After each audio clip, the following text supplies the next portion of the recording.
दोस्तों नमस्कार। आज की इस वीडियो में हम सरकार द्वारा जो ईपीएफ का मसला है सफाई कर्मचारियों का, हम उस ईपीएफ के मसले पर आपसे बातचीत करना चाहते हैं और हमारा अनुरोध है कि आप इस वीडियो को आखिरी तक सुनें ताकि पूरा मसला जो है वो आप समझ पाएं। दरअसल आपको जानकारी है कि हरियाणा सरकार ने 10,000 ग्रामीण सफाई कर्मचारियों को ईपीएफ में कवर करने का निर्णय लिया और उस निर्णय के आधार पर मार्च 2020 के बाद ग्रामीण सफाई कर्मचारियों को ईपीएफ में कवर करने की प्रक्रिया जो थी वो हरियाणा सरकार ने शुरू की थी बीडीपीओ ब्लॉकों के माध्यम से। और आज हम ये कह सकते हैं कि हरियाणा के सभी सफाई कर्मचारी वो ईपीएफ के अंदर कवर हो चुके हैं। उनका अंश कट रहा है। उसमें कुछ अनियमितताएं हैं जिनको लेके हम लगातार अधिकारियों से, सरकार से वार्ता कर रहे हैं, दबाव बना रहे हैं। कुछ ठीक भी हो रही हैं इस बीच में, वो अलग मसला है। हम उस पर आज बातचीत नहीं कर रहे। लेकिन हम जिस पे बातचीत करना चाहते हैं वो मसला क्या है?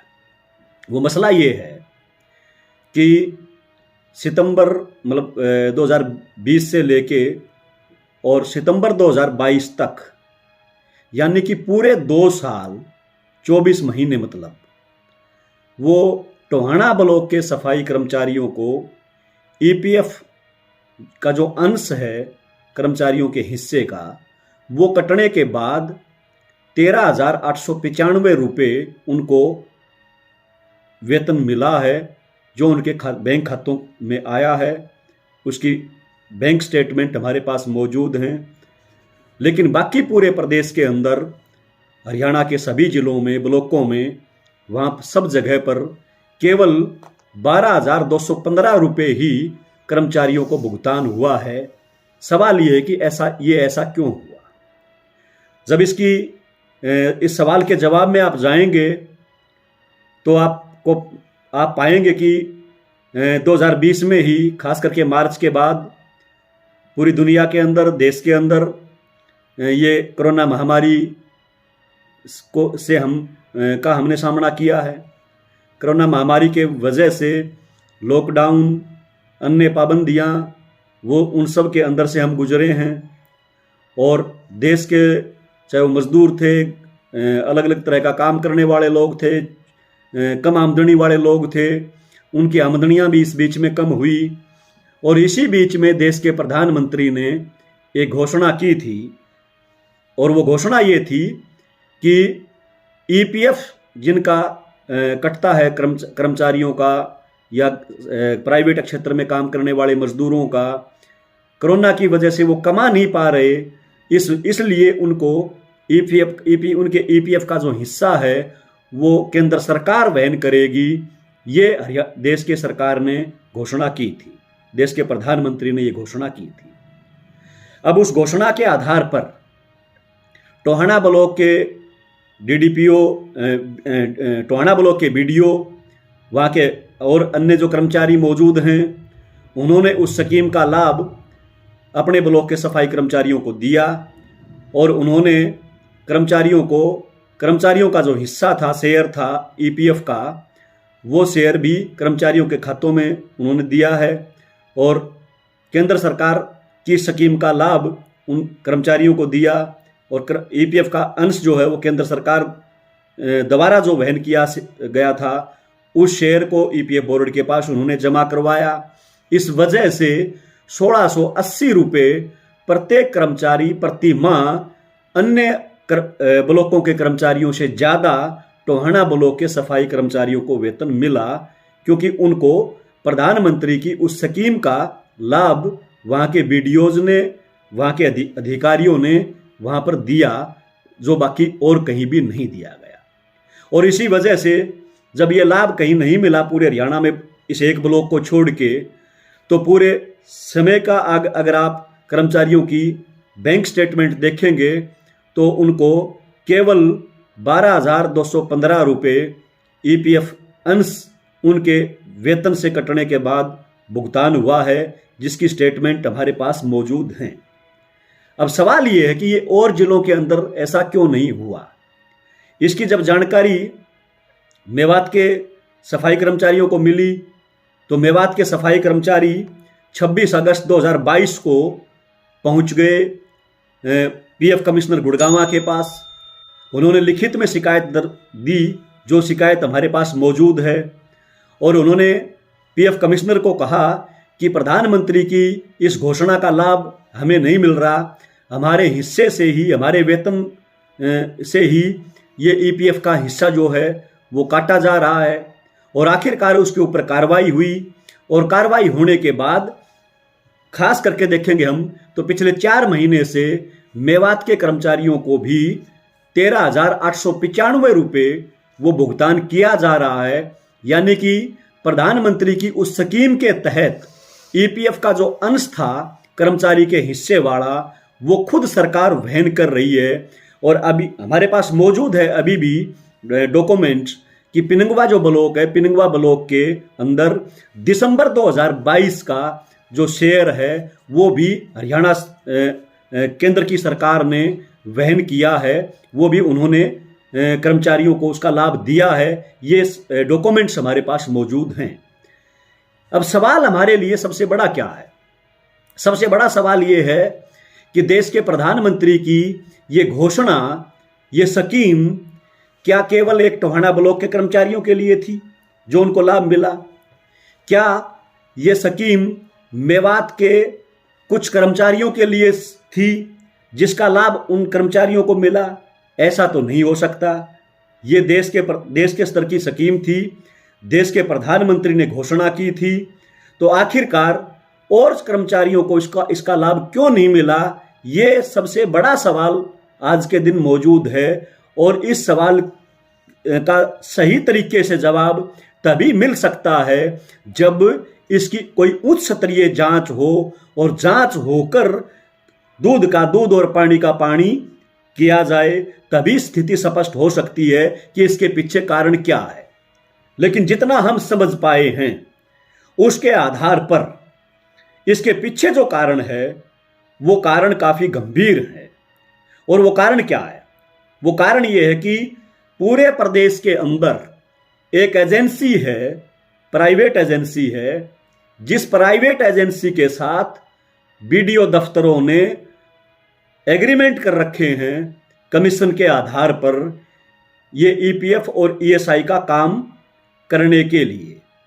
उसी एजेंसी के माध्यम से सफाई कर्मचारियों का ईपीएफ ईएसआई का काम जो है वो करवाया जा रहा है, क्योंकि बीडीओ दफ्तरों में बैठने वाले क्लर्क, अकाउंटेंट और यहां तक कि बीडीओ खुद, वो उनको जानकारी ही नहीं थी कि ईपीएफ की ये कार्रवाई कागज पत्र की कैसे होएगी, क्या क्या करना पड़ेगा, ये कोई जानकारी उनको नहीं थी। इसलिए उन्होंने पूरे प्रदेश के अंदर थर्ड पार्टी को हायर किया, और आज उसी एक एजेंसी जो है, उस एजेंसी का ठेका जो है पूरे प्रदेश के अंदर, एक किस्म से हम ठेका कह सकते हैं, वो उन्होंने लिया हुआ है। और वो एजेंसी जो है, वही एजेंसी बीडीओ ऑफिस के अंदर बैठ के, बीडीओ दफ्तरों के अंदर जाके वो कर्मचारियों का ईपीएफ का, ईएसआई का जो काम है वो काम कर रही है, और वो उनके माध्यम से बीडीओ दफ्तर वाले भी करवा रहे हैं। अब ये जो थर्ड पर्सन है, जो प्राइवेट एजेंसी है, यहां पे एक सुई घूम रही है, शक की सुई, कि क्या जो प्रधानमंत्री की स्कीम थी, प्रधानमंत्री की जो घोषणा थी, वो प्रधानमंत्री की घोषणा की राशि, उस स्कीम की राशि, क्या वो प्राइवेट एजेंसी अपने खाते में ले गई? ऐसी एक संदेह व्यक्त किया जा रहा है। और ये संदेह मतलब का आधार है।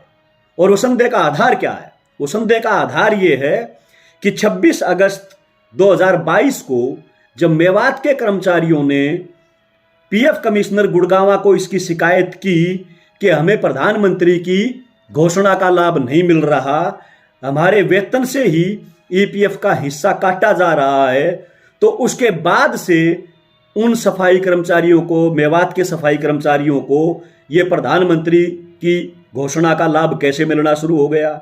ये संदेह खड़ा होता है। ये संदेह खड़ा होता है कि 1680 रुपये जो सफाई कर्मचारियों के खाते से पहले कट रहा था, और अचानक पिछले 4 महीने से वो कटना बंद हो गया, और उनका ईपीएफ का पैसा भी जमा हो रहा है। तो इसका अर्थ क्या है? इसका अर्थ ये है कि प्रधानमंत्री द्वारा जो घोषणा की गई थी उस घोषणा के मुताबिक पैसा आया है, और वो पैसा जो आया है उस पैसे का जो भुगतान कर्मचारी को होना चाहिए था, यानी कि कर्मचारी के खाते से ईपीएफ का अंश काटने की बजाय खुद सरकार का हिस्सा जमा करवाना था ईपीएफ बोर्ड के पास, वो ईपीएफ बोर्ड के पास जमा ना करवा के कर्मचारियों से काटा गया। और सरकार वाला जो हिस्सा है वो ऐसा प्रतीत होता है, ऐसी एक बू आ रही है इसके अंदर भ्रष्टाचार की, कि वो पैसा आखिरकार ये जो थर्ड पर्सन है, जो प्राइवेट एजेंसी है, वो प्राइवेट एजेंसी ने गड़प कर लिया, उस पैसे को हजम कर लिया, ऐसा प्रतीत होता है। और इस आशंका के पीछे मतलब कोई आधारहीन बात नहीं है, तथ्य हैं। जब शिकायत की हमारे साथियों ने कि हमारे खाते से काटा जा रहा है, प्रधानमंत्री की स्कीम का लाभ नहीं मिल रहा, तो आखिरकार वो एजेंसी, उस एजेंसी का मुखिया शिकायतकर्ताओं के पास पहुंचा और शिकायतकर्ताओं से कहा गया कि आप अपनी जबान बंद रखो, चुप रहो इस मामले पे, आपको जो भी सेवा बाड़ी करवानी है वो सेवा बाड़ी मैं करने को तैयार हूं, 1,00,000, 2,00,000, 5,00,000 रुपए जो भी जरूरत हो मैं देने को तैयार हूं, लेकिन इस सवाल के ऊपर आप शिकायत विकायत मत करो। ऐसा इससे साबित हो चुका है कि इसके अंदर बड़ा घपला है, बड़ा घोटाला है। और मोटे तौर पर एक नजर मारेंगे हम तो आज ये जो राशि है, मतलब पीएफ का जो कानून है, 12% अंश कर्मचारी को देना पड़ता है, 12% ही एम्प्लॉयर को देना पड़ता है, यानी मालिक को देना पड़ता है। तो 12% के मुताबिक 14,000 रुपये वेतन सफाई कर्मचारी का घोषित है हरियाणा सरकार के द्वारा। उसके मुताबिक 1,680 रुपये 12% के मुताबिक एक कर्मचारी के खाते से कटना चाहिए था। तो 1,680 के मुताबिक एक कर्मचारी का 2 साल के अंदर कुल मिला के ये राशि अगर बनती है तो वो 40,320 रुपये की राशि बनती है, जो ईएसआई के ईपीएफ के खाते में जमा होनी थी प्रधानमंत्री की स्कीम के तहत, और कर्मचारियों को के खाते से जो उनके वेतन से जो कटनी थी वो उनको नहीं कटनी थी, वो उनके कर्मचारियों को ही मिलनी थी। ये एक कर्मचारी की ये 40,320 रुपये 2 साल की राशि बनती है। अब इसी ढंग से देखेंगे तो 10,000 सफाई कर्मचारी हैं, तो 1 साल का ही उनका कितना पैसा बना? ये 1 साल का पैसा बना 20 करोड़ 16 लाख रुपए, और 2 साल यानी 24 महीने की राशि कितनी बनी है?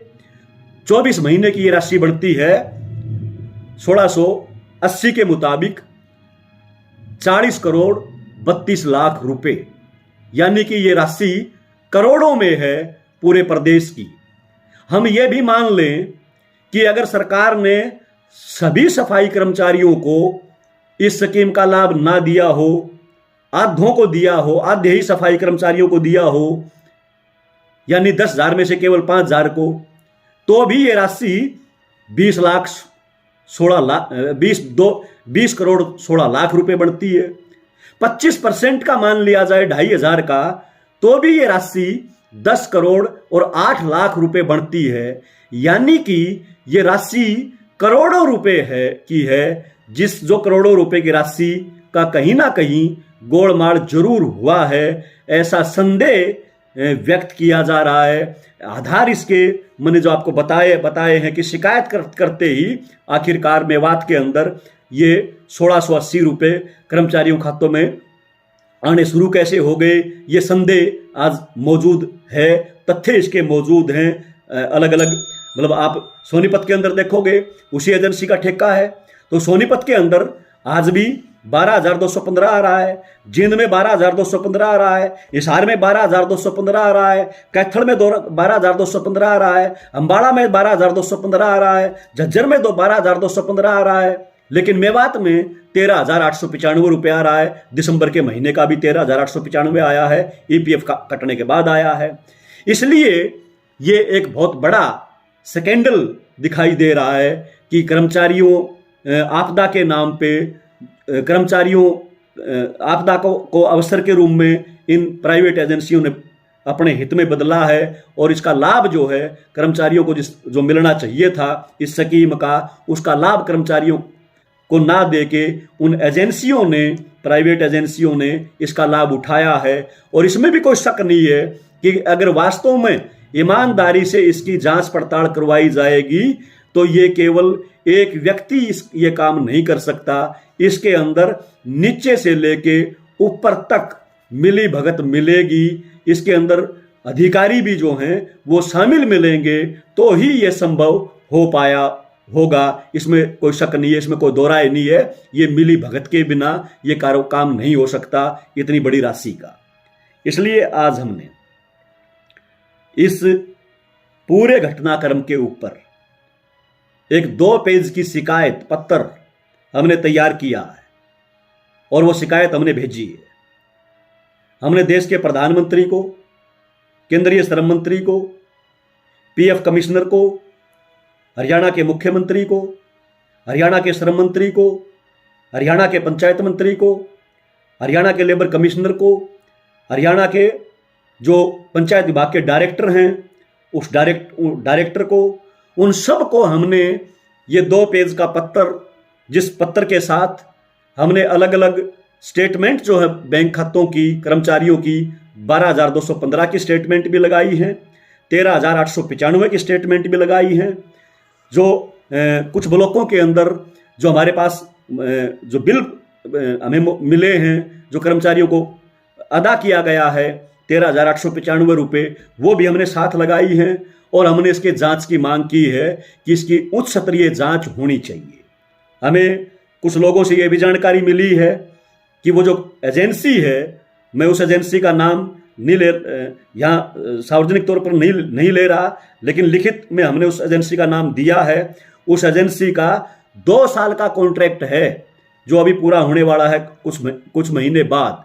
और निश्चित तौर पर हमने ये शिकायत में लिखा है कि उस एजेंसी के खिलाफ जांच की जाए और जो ब्लॉक के अधिकारी हैं, जिला के अधिकारी हैं, पंचायत विभाग के, उनकी मिली भगत इसके अंदर है कि नहीं है ये भी जांच की जाए। और ये करोड़ों रुपए का जो चूना लगाया गया है सरकार को, जिसका लाभ सफाई कर्मचारियों को मिलना चाहिए था, उनको लाभ ना देके जो चूना लगाया गया है, इस पैसे की रिकवरी की जाए और रिकवरी करके इसका वास्तव में जो इस लाभ के हकदार हैं सफाई कर्मचारी, उन सभी सफाई कर्मचारियों को इसका लाभ जो है वो दिया जाना चाहिए। ये मांग हमने उस पत्र के अंदर की है।